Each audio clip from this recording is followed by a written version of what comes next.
नमस्कार, मैं हूं प्रभाकर मिश्रा। हल्द्वानी के मामले को लेकर पूरे देश में कोहराम मचा हुआ है और आज सबकी निगाहें सुप्रीम कोर्ट की तरफ थीं। सुप्रीम कोर्ट ने हाई कोर्ट के उस आदेश पर रोक लगा दिया जिसमें हाई कोर्ट ने कहा था कि हल्द्वानी के उस इलाके में जहां पर कहा जा रहा है कि रेलवे की ज़मीन है और उस पर हजारों लोगों ने अवैध अतिक्रमण कर रखा है। इसी मसले पर बात करने के लिए हमारे साथ हैं उत्तराखंड के पूर्व मुख्यमंत्री हरीश रावत साहब। रावत साहब नमस्ते, स्वागत है आपका। बहुत धन्यवाद।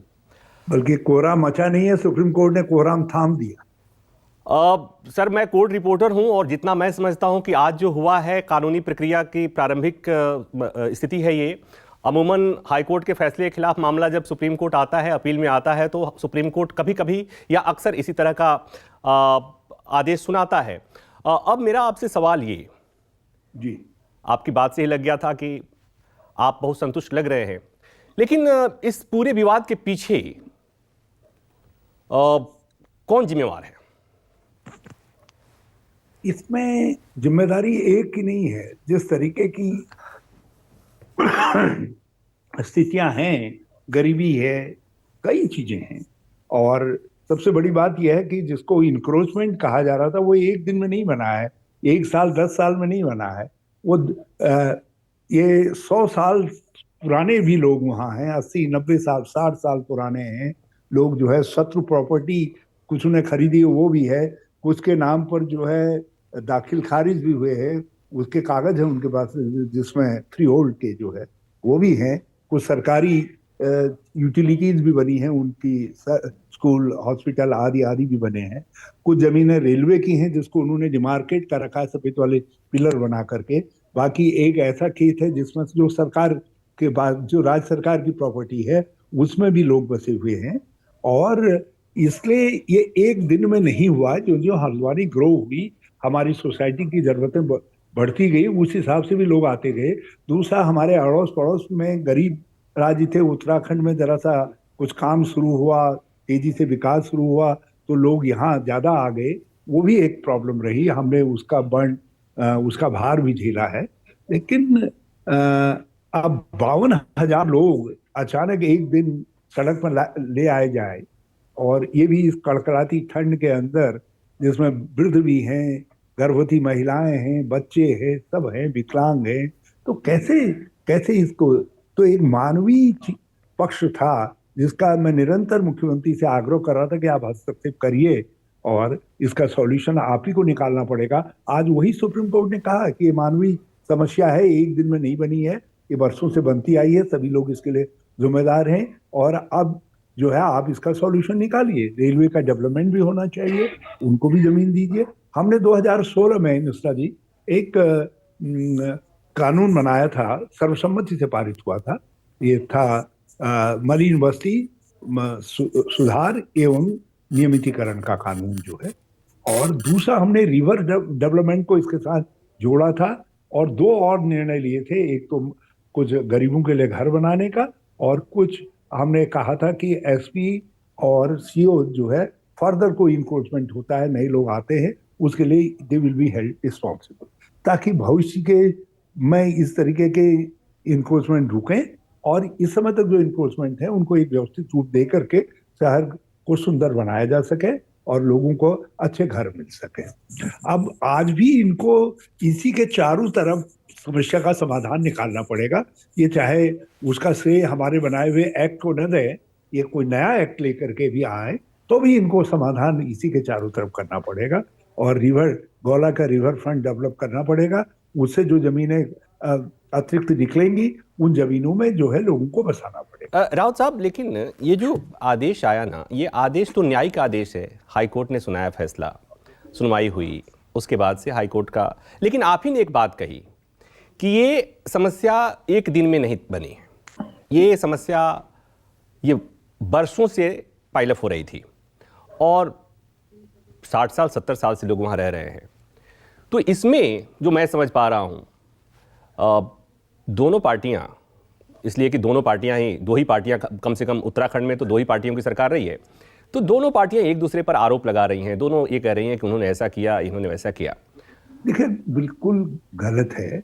भाजपा कहती है कांग्रेस ने किया हल्द्वानी।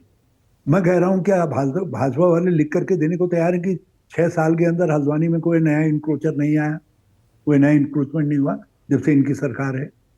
ये कोई लिख के दे सकते हैं? तो और आप इस यहाँ बात को मान चलो, रहे हैं ना कि फिर यहाँ मेरे नाक, मैं जहां रहता हूँ मेरे नाक के नीचे इंक्रोचमेंट है, नदियों के खाले, रिस्पना और बिंदाल, जहां मुख्यमंत्री भी बैठते हैं। पिछले 5-6 सालों के अंदर सारे नाले खालों में नए नए अब भी मकान बनते हुए दिखाई दे रहे हैं, नए बसासतें बन गई हैं। कौन करवा रहा है उसको? इनके मंत्रीगण करवा रहे हैं। हाँ, तो उसके लिए क्या करेंगे इनको? क्या इनकी सरकार, हाँ, ये उसकी रिस्पॉन्सिबिलिटी लेने को तैयार है? तो ये इंक्रोचमेंट्स एक सोशल प्रॉब्लम है देश के अंदर, जो गरीबी से पैदा हुई है। और ये अकेले उत्तराखंड में नहीं है, उत्तराखंड छोटा राज्य है और यहाँ 52,000 की संख्या बहुत बड़ी होगी। और हम लेकिन सर बस महसूस करते हैं, ये हम जो आप कह ये रहे भी हैं महसूस कर। सर, जी आप जो जी कह रहे हैं कि 52,000 की तादाद बहुत बड़ी है और ये एक दिन में नहीं हुआ, रातों रात नहीं हुई, बातें हुई। दोनों पार्टियों की सरकार है, एक दूसरे पर आरोप लगाया जा रहा है, अदालत में मामला जाता है और अदालत को अदालती कार्रवाई में दोनों पक्ष के वो चीज़ें देखी जाती हैं, डॉक्यूमेंट्स देखे जाते हैं, उसके बाद अदालत फैसला सुनाता है। अदालत के सामने जब मामला गया तो अदालत भी हाथ पर हाथ धरे नहीं बैठे रह सकती है, उसे भी फैसला सुनाना है। अब एक बात ये बताइए कि अतिक्रमण एक सामाजिक समस्या है तो ठीक है। मुझे जहां तक याद है सूरत में कुछ इसी तरह का मामला था, रावत साहब, सूरत में कुछ इसी तरह का मामला था और रेलवे पर झुग्गियां बस गई थी, रेलवे की जमीन पर, उसे हटाने का जब आदेश हुआ तो सुप्रीम कोर्ट में जब मामला आया तो सुप्रीम कोर्ट ने एक बात कही थी कि जिन सरकारों के तहत, जिस भी पार्टी की सरकार के तहत ये इंक्रोचमेंट हुआ, अतिक्रमण हुआ, उनकी जिम्मेवारी होती है और वो इनकी जिम्मेवारी, अगर उन्हें हटाया जाता है अतिक्रमण वाली जमीन से, उन्हें हटाया जाता है, उन लोगों को हटाया जाता है तो उनके पुनर्वास की जिम्मेवारी भी उन्हीं की होती है। तो मतलब ये कि जिसने समस्या पैदा की, इलाज समाधान निकालना भी उन्हीं की जिम्मेवारी है। अदालत के पास मामला जाएगा तो अदालत तो उसे अतिक्रमण हटाने का आदेश देगा ही। यह मामला थोड़ा पेचीदा है इस लिहाज से भी रावत साहब कि यहां पर अतिक्रमण केवल आम लोगों ने नहीं किया है, यहां अतिक्रमण रेलवे की जमीन अगर है तो रेलवे की जमीन पर अतिक्रमण सरकारों ने भी किया है, इसलिए कि वहां सरकारी स्कूल है, कॉलेज है, पानी की टंकी है, बैंक है। ये तो बड़ा अद्भुत सा मामला लग रहा है। यहाँ यही तो सरकार फंस गई। इन्होंने जो इनकी जमीन थी उसको रेलवे की बता दिया है, जबकि रेलवे की बहुत सीमित जमीन है, बहुत सीमित जमीन है। और रेलवे ने अपनी जमीन पर पिलर बनाए हैं, सफेद वाले पिलर बनाए हैं, जो बहुधा रेलवे अपनी जमीनों पर पिलर बनाने का काम करती है। और इनकी नगर निगम की जमीन थी, वो राज्य सरकार की जमीन है, मगर दिक्कत यह है कि भाजपा ने अपनी राजनीतिक सुविधा के लिए इस समस्या को पैदा किया। आपने मलिन बस्ती सुधार का और नियमितीकरण का जो कानून हमने 2016 में बनाया, उसको आंशिक रूप से कुछ जगह तो आपने इम्प्लीमेंट किया है, उसके आधार पर आपने नया अध्यादेश जारी करके लोगों, कुछ बस्तियों को आपने नियमित किया, लेकिन आपने उनका लाभ इनको, इन बस्तियों को क्यों नहीं दिया? अच्छा, एक रावत साहब, एक बात और, एक बात कही जा रही है कि लंबे समय तक कांग्रेस सरकार हाथ पर हाथ धरे बैठी रही या उधर ध्यान ही नहीं दिया, इसलिए कि वहां की बहुतायत आबादी जो है वो अल्पसंख्यक आबादी है और वहां से कांग्रेस को वोट बहुत पड़ता है। कितना सच्चाई है? देखिए, इसी हल्द्वानी में एक बनभूलपुरा जगह है, वो सब, वहां तो सब हिंदू आबादी है और उस आबादी के नियमितीकरण का रास्ता मैंने निकाला था, हमारी सरकार ने निकाला था, वो तो मुसलमान नहीं थे। ऐसा नहीं है कि सब समस्याओं को हिंदू और मुसलमान के हिसाब से देखा जाए।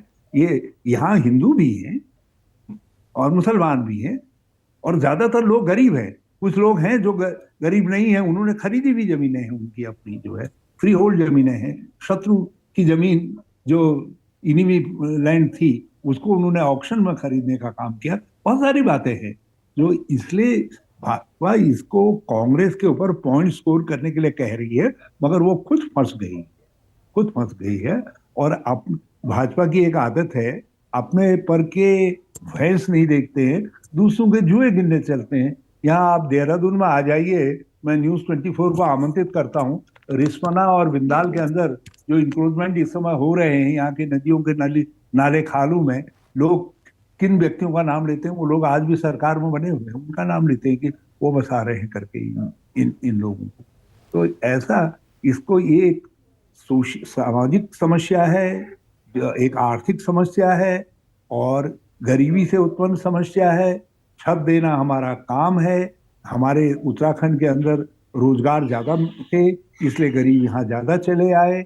हम इस समस्या को बड़े उससे झेल रहे हैं। आगे के लिए इसका कुछ समाधान निकाला जाए, और इनको जमीन देने के लिए रिवर फ्रंट का जो सॉल्यूशन 2016 में अमल में लाया था, वही आगे के लिए वो भी बनभूलपुरा हल्द्वानी की समस्या का समाधान निकालेगा।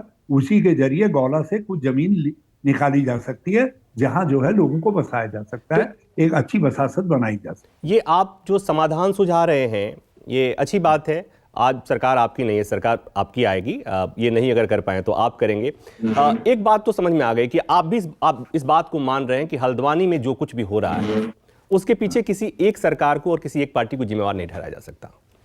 अभी तक जितनी सरकारें रही हैं सब उसके पीछे जिम्मेवार रही है। लेकिन एक बात, इसी क्रम में हल्द्वानी की जब चर्चा हो रही है, उसी समय चर्चा ये भी रही है कि जोशीमठ में लोगों को अपने घरों में नींद नहीं आ रही है, इसलिए कि उत्तराखंड में जो अंधाधुंध निर्माण भी हो रहा है, इंक्रोचमेंट हो रहा है, अवैध खनन हो रहा है, उत्खनन हो रहा है, सारी चीजें एक साथ है।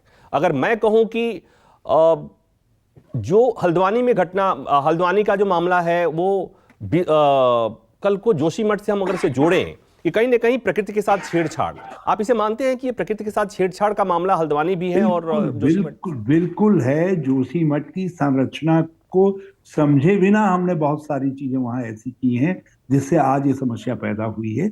हमारे संस्कृति के उस पवित्र स्थल को, हमारे देवता जहां वास करते हैं, उस महान पवित्र स्थल को आज वो खतरे में है। वहां रहने वाले लोगों की जिंदगी खतरे में है, और सरकार अब आपदा सचिव राज्य के आज पहुंचे हैं जोशीमठ, ये मैंने समाचार पत्र में पढ़ा है। और इसीलिए आज 8 बजे गांधी पार्क में गांधी जी की मूर्ति के सामने मैं 1 घंटे ठंड में जो है अभी रात को बैठूंगा, ध्यान लगा करके बैठूंगा, ताकि इनको एहसास हो सके कि हम कहाँ पर अपनी ड्यूटीज को पूरा करने में फील कर रहे हैं। अच्छा, आप जो ध्यान लगाएंगे, चलती थी जिसका कुछ हल निकाला भी जा सकता था, टेम्परेरी राहत दी जा सकती थी। यदि प्रकृति कुपित हो गई, भगवान न करे, जमीन कभी धंस गई, और बड़े हादसे हो सकते हैं जोशीमठ के अंदर, और कोई हमको माफ नहीं करेगा उन हादसों। तो मैं यही कह रहा हूं कि जो आप 1 घंटे मौन रखेंगे, ये क्या रहेगा? ये प्रायश्चित रहेगा कि उत्तराखंड में जो भी चीजें हो रही हैं, नकारात्मक चीजें जो हो रही हैं, हल्द्वानी हो या जोशीमठ हो, आप उसमें एक बात तो प्रभाकर जी, आज 2 समाचार हैं। एक तो आपदा सचिव जो है जोशीमठ जाएंगे, और दूसरा समाचार है कि मसूरी के नीचे कॉम्टी फॉल में, बड़ा प्रसिद्ध कॉम्टी फॉल है, वहां जो है पार्किंग की समस्या के समाधान के लिए टनल बनाई जाएगी मसूरी के एकदम नीचे। आप जानते हैं मसूरी के महत्व को, और कल उस टनल के कारण वहां भूस्खलन प्रारंभ हो गया, तो मसूरी के उस इतने खूबसूरत जो हमारी प्रकृति की अद्भुत धरोहर है, हमको वो धरोहर खतरे में पड़ जाएगी। और मैंने देखा है कि किस तरीके से इंदिरा जी ने चिंतित होकर के मसूरी के डेवलपमेंट के लिए पूरा प्लान बनाया था। हरी भरी मसूरी तो एक बार बहुत ही खतरे में आ गई थी। इंदिरा जी ने और सुप्रीम कोर्ट ने हस्तक्षेप करके मसूरी को बचाने का काम किया था। आज लोग जो है वहां टनल बनाने की बात कर रहे हैं। वो दरअसल जब हम हल्द्वानी की बात कर रहे थे, उसी समय चूंकि जोशीमठ में बात हो रही थी, मुझे लगा कि आपसे इस पर भी चर्चा हम कर लेते हैं। लेकिन फिर हम आते हैं पुराने मसले पर, हल्द्वानी वाले मसले पर, ज्वलंत मसले पर, एक मानवीय पहलू, मानवीय मसला जिसे कहा सुप्रीम कोर्ट ने कि इस समस्या का एक मानवीय पहलू है। ये सुप्रीम कोर्ट ने जो अस्थायी एक आदेश दिया, अंतरिम आदेश दिया है, ये एक कानूनी प्रक्रिया का हिस्सा है। और जब 7 फरवरी को आगे सुनवाई होगी, दोनों पक्ष अपनी अपनी बातें रखेंगे, राज्य सरकार भी रखेगी, केंद्र सरकार भी रखेगी, यानी रेलवे भी। और उसके बाद से जो लोग भी वहाँ के लोग हैं जिन पर हाईकोर्ट के फैसले का असर होने वाला है, जिन्हें हटाया जाने वाला है, वो लोग भी अपना पक्ष रखेंगे। आप क्या देख पा रहे हैं, आगे क्या देख पा रहे हैं सुप्रीम कोर्ट में जब 7 तारीख को सुप्रीम कोर्ट के ऑब्जर्वेशन, भले ही वो जजमेंट के पार्ट ना हो, लेकिन वो ऑब्जर्वेशन से भी बहुत महत्वपूर्ण थे। उन्होंने कहा एक इतनी बड़ी मानवीय समस्या है, इसका मानवीय दृष्टिकोण से भी देखा जाना चाहिए। 52,000 लोग कहाँ जाएंगे जब उनके छत तोड़ दी जाए। तो अब जो भी समस्या का समाधान निकलना है, सुप्रीम कोर्ट के इस ऑब्जर्वेशन के तहत निकलना है। और ये राज्य सरकार की जिम्मेदारी है, और इसमें कुछ सहयोग चाहिए, परामर्श का सहयोग से लेकर के एक किसी फैसले पर पहुंचने के सहयोग तक, जनमत तैयार करने के सहयोग तक हम तैयार हैं। कांग्रेस पार्टी तैयार है। तो उसी और में बजाय इसके कि वो हमारे ऊपर कीचड़ फेंके, हम उनकी कमीज को बताएं, ये इससे कोई फायदा नहीं है। देखो, गरीब को घर मिल जाए, ये सबसे बड़ा सॉल्यूशन है, उससे राज्य का नाम होगा। और आज तो सत्ता में भाजपा है, कोई अच्छा होगा तो अनंतो गत्वा चढ़ेगा तो उन्हीं के खाते में ना। राज्य के इस समय तो थानेदार थाने के वही है। यदि कानून व्यवस्था ठीक रहेगी, लोग कहेंगे बकब थानेदार अच्छा रहा करके। यदि जनता को सुखी रहेगी तो मुख्यमंत्री को श्रेय मिलेगा। रावत साहब, सुप्रीम कोर्ट ने एक बात और कही, वो बड़ा महत्वपूर्ण है। आप भी कह रहे हैं कि सुप्रीम कोर्ट ने जो टिप्पणी की है उसी के आसपास फैसला आएगा या उसी के आसपास समाधान में निकलेगा, उसी तरह से माहौल बनाया जाना चाहिए। कोर्ट ने एक बात और कही है कि पुनर्वास पर विचार करिए, या बिना पुनर्वास किए यहां से इन्हें हटाया नहीं जा सकता। तो मतलब ये कि क्या कल को सुप्रीम कोर्ट ये कहे कि इनको पुनर्वास कराया जाए, इनको हटाने से पहले या हटाते समय इनको तो क्या आपकी पार्टी या आप वहां पर लोगों के साथ बैठ करके उनको समझाने की कोशिश करेंगे कि इस जगह को आप छोड़ दीजिए और आप पुनर्वास के लिए, आपके लिए जहां सरकार व्यवस्था करे वहां पर जाने के लिए तैयार हो जाइए? छत नागरिक का अधिकार है और नागरिक के अधिकार का सम्मान होना चाहिए।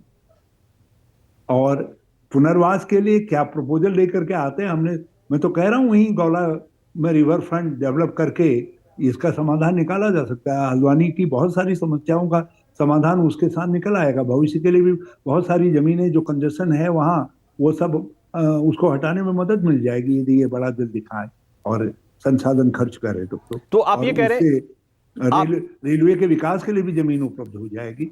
लेकिन यदि राज्य सरकार नहीं ऐसा करना चाहती है तो देखते हैं उनका पुनर्वास का जो सुप्रीम कोर्ट ने कहा है उसका उनका क्या प्रपोजल है, तो देखेंगे। अभी हम कैसे कह दें? हमने तो अपना आइडिया बताया उनको, जिस आइडिया पर 2016 में हम सॉल्यूशन निकाल रहे थे, हमने वो बता दिया। नहीं तो आप ये कह रहे हैं राउत साहब, आप ये कह रहे हैं कि हल्द्वानी के उस इलाके के लोगों को इस बात के लिए तैयार रहना चाहिए और इस बात के लिए मान लेना चाहिए कि कल को अगर उन्हें वहां से विस्थापित करके उनके लिए राज्य सरकार कोई व्यवस्था करती है, पुनर्वासन की व्यवस्था करती है, तो उन्हें खुशी खुशी उस जगह को छोड़ करके नए जगह पर जहां पर सरकार उन्हें निवास आवास मुहैया कराएगी वहां जाने के लिए तैयार रहना चाहिए। देखिए, आदमी क्यों आया होगा वहां? क्योंकि उनको आजीविका चाहिए। जहां रोजी रोटी मिल सकती है सरकार सुनिश्चित करे। देखे क्या प्रपोजल लेकर के आती है। कोई जादुई प्रपोजल तो होगा नहीं, होगा तो इसी जमीन का प्रपोजल होगा ना, लेकर के आए, देखते हैं। हम तो पूरा सही मुख्यमंत्री को दे रहे थे। मैंने तो कल उपवास रखते वक्त कहा कि माननीय मुख्यमंत्री जी, आप निकालिए इसका मानवीय संविधान। हमने कहा तो आप सुप्रीम कोर्ट से कहिए कि मैं गार्जियन हूँ राज्य का और मैं इसका समाधान निकालूंगा। हम तो जब उस समय उनके समाधान को मानने के लिए तैयार थे। अब भी जो है वो यदि भाजपा के चुनावी प्रपंच से बाहर आ करके मानवीय मूल्यों के आधार पर कुछ करेंगे तो सॉल्यूशन बहुत सरलता से निकल आएगा और लोग कहेंगे वाह धाम, वाह मुख्यमंत्री। तो कुल मिलाकर ये कि सुप्रीम कोर्ट में जब मामला आया, सुप्रीम कोर्ट ने कहा कि हल्द्वानी के इस अवैध अतिक्रमण को, जिसे वहां के लोग मानने को तैयार नहीं है, कोर्ट ने कहा कि इसका एक मानवीय पहलू भी है और उसी तरह से समाधान निकालने की भी कोशिश होनी चाहिए। सबके अपने अपने दावे हैं, राज्य सरकार के अपने दावे, केंद्र सरकार के अपने दावे, हालांकि दोनों के दावे मिलते जुलते हैं, लेकिन बाकी जो वहाँ लोग रहने वाले हैं उनके अपने दावे हैं। वो ये कि उन्होंने कोई अतिक्रमण नहीं किया है, ज़मीन उनकी है और वहाँ वो पीढ़ियों से रहते हैं। एक महत्वपूर्ण पहलू इस मामले में ये भी है कि सामान्य अतिक्रमण से ये मामला अलग है। जब यहाँ अतिक्रमण हटाया जाएगा, जिसे सरकार अतिक्रमण कर रही है, तो यहाँ पर केवल मानवीय बस्तियाँ नहीं तोड़ी जाएंगी, यहाँ पर मंदिर भी तोड़े जाएंगे, मस्जिद भी तोड़े जाएंगे, वो स्कूल और कॉलेज भी तोड़े जाएंगे जहाँ पर पीढ़ियों ने शिक्षा पाई है। और इसलिए ये हल्द्वानी का मामला कुछ अलग सा है। 7 फरवरी को जब सुनवाई होगी, एक बार फिर देखेंगे कि कोर्ट इस मानवीय समस्या का समाधान किस तरह निकालता है। फिलहाल एक बात तो समझ में आती है कि उत्तराखंड में कोर्ट ने भले ही फिलहाल फौरी तौर पर हल्द्वानी के लोगों को राहत दी है, सियासत को राहत नहीं मिली है। सियासत इस पर होती रहेगी।